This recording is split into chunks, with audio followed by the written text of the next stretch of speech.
Taggert, the dietitian for Department of Aging and Human Services. I'm here to talk to you about tea today. Tea, after water, is the most consumed beverage in the whole world. In the United States, half the population drinks tea, either iced tea or hot tea, usually black tea. In China, it's usually oolong, and in Asia, it's usually green tea. But most of the tea consumed in the United States is the black tea.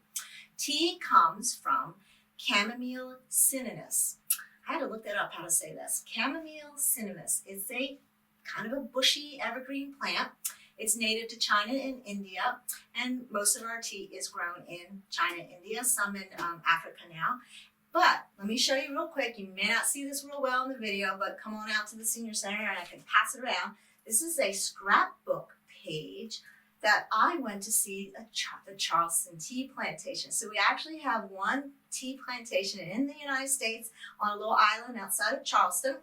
You probably can't see it well, but there's these rows and rows of green growing plants. They're the tea plants, and there's a little machine. You can't see it well here, but it goes, straddles the rows, snips off just the top two leaves and the bud of the tea, and then it's taken back to where it's dried and oxidized.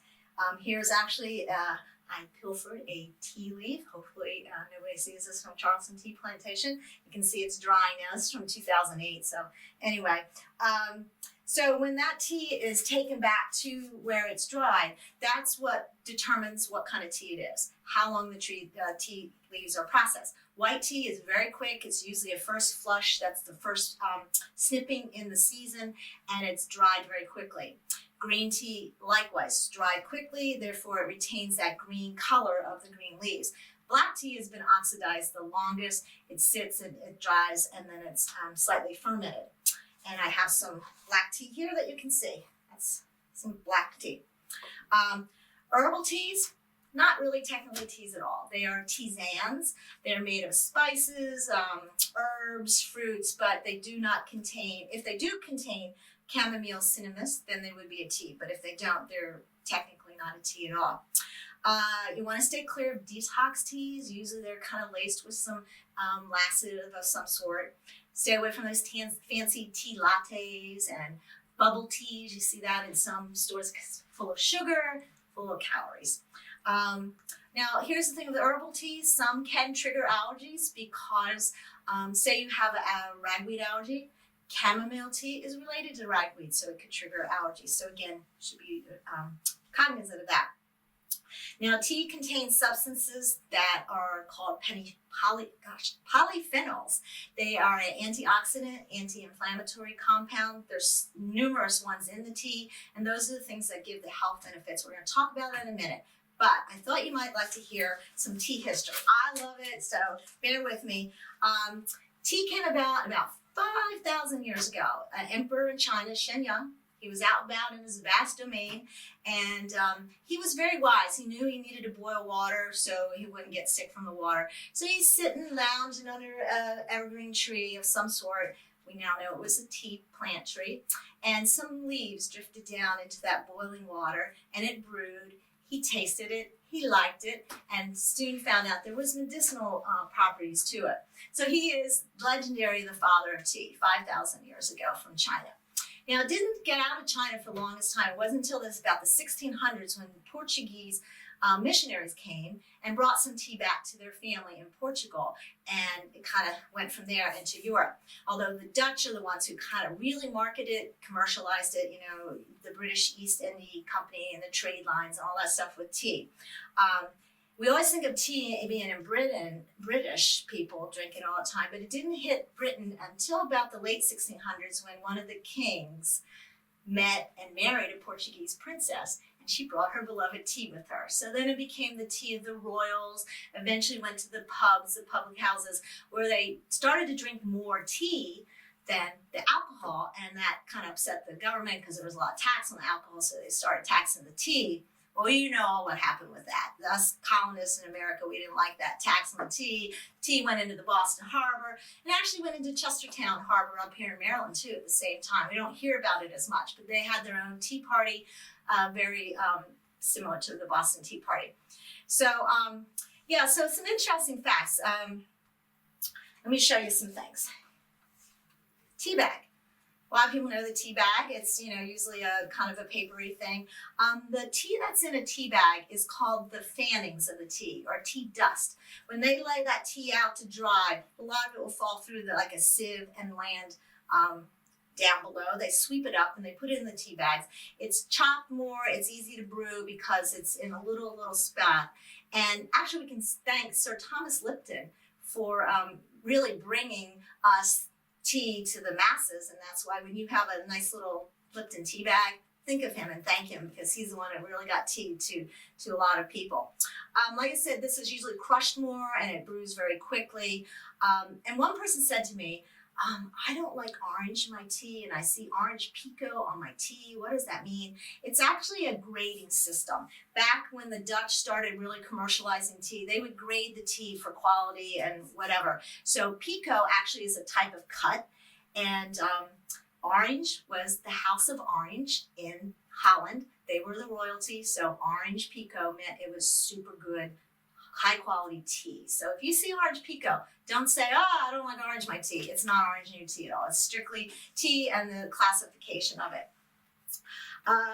So anyway, back in 1907 in New York, that's where the tea bag was actually born.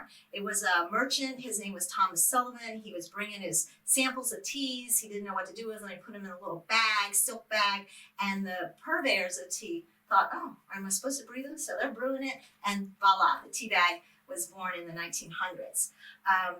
So then people were like, it's not as good quality tea in a tea bag, so they started making these sachets that have a lot of the good quality looser teas in them, allow more room to brew. The only problem is the sachet is not, it's more of a non-compostable material, whereas the tea bags can compost. You can just throw them right in your compost if you want.